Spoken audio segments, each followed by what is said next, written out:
Hey Blue Table fans, today we're going to take a look at an extra special treatalicious treat, a giant Bretonnians army, and this thing comprehends over 300 figures, about 100 knights and over 200 infantry figures. So let's just dive right in and take a look.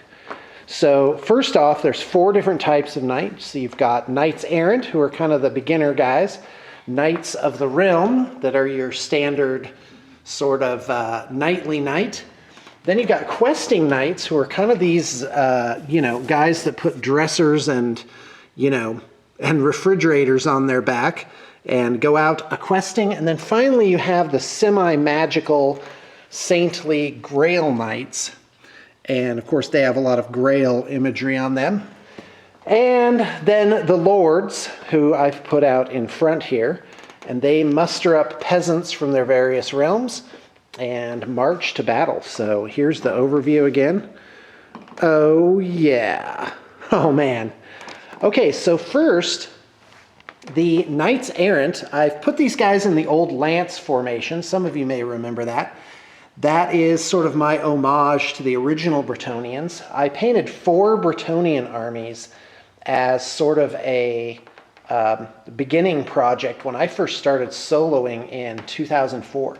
So guys, I've been at this a while.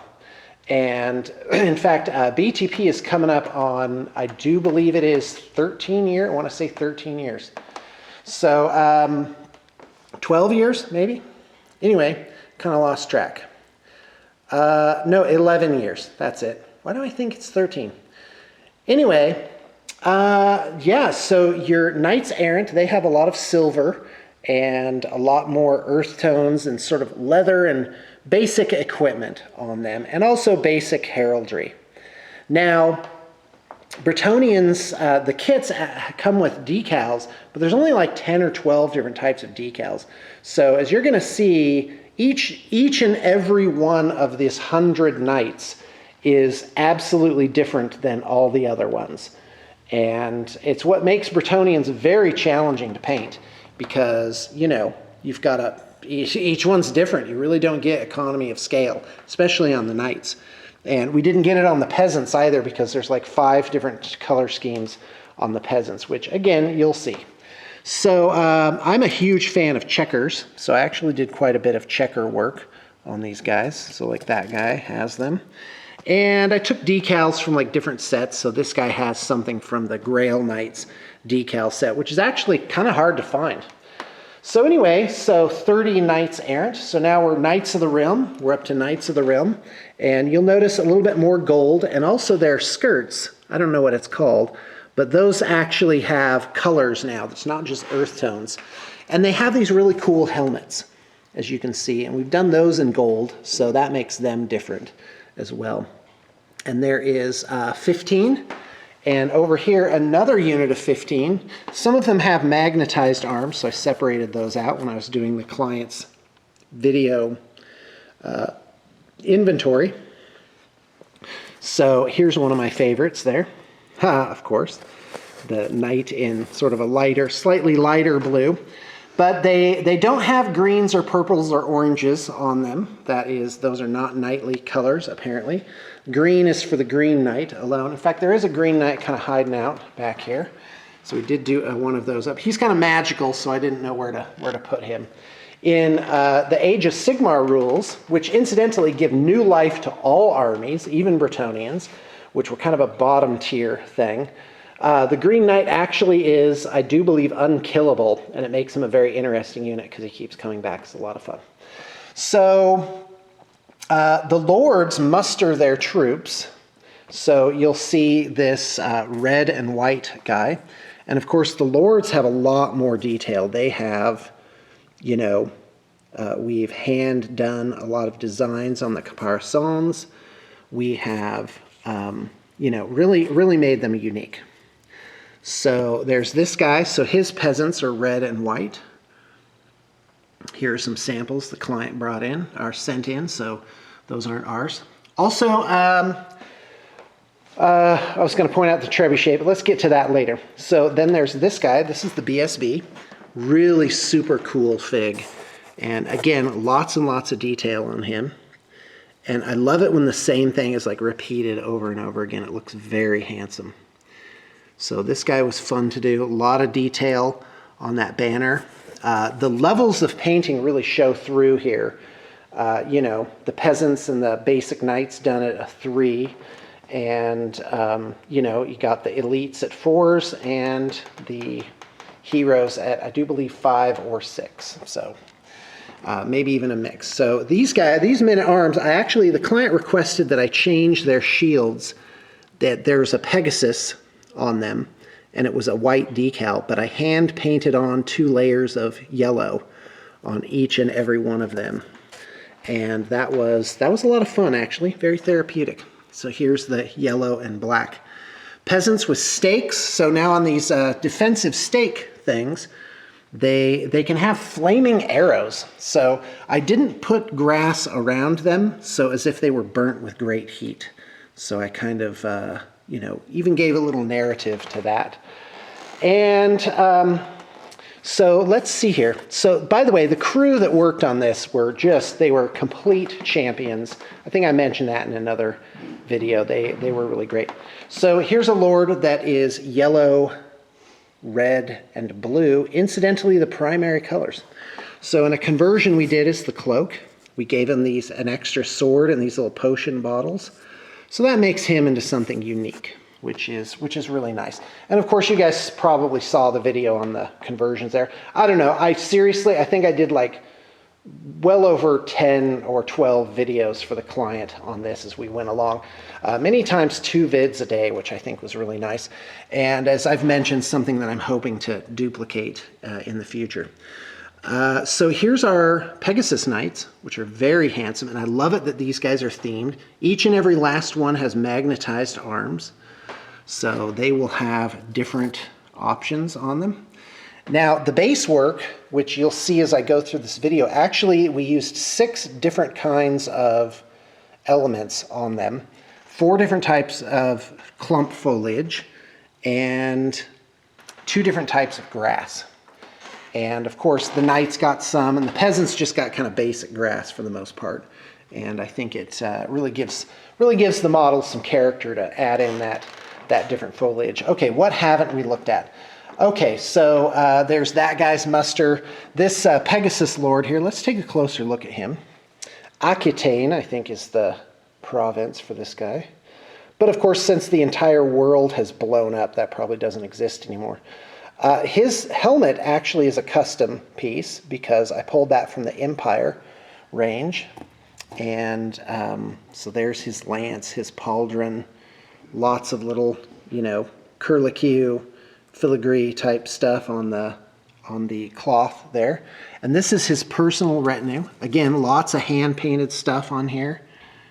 Really, really cool. Like this. This is my fave. Look at that. That's just amazing.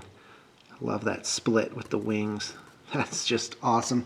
Guys, well-painted figs, and this huge thing is just the pageantry, the coolness of it all. Yeah, it's awesome. So let's dive in on these Grail Knights. Now these guys, if you just sort of squint and compare them to the Knights of the Realm, you'll notice that these guys have much deeper golds on them. There's been a lot of antiquing and then re-highlighting up. So it's like this shiny antique gold.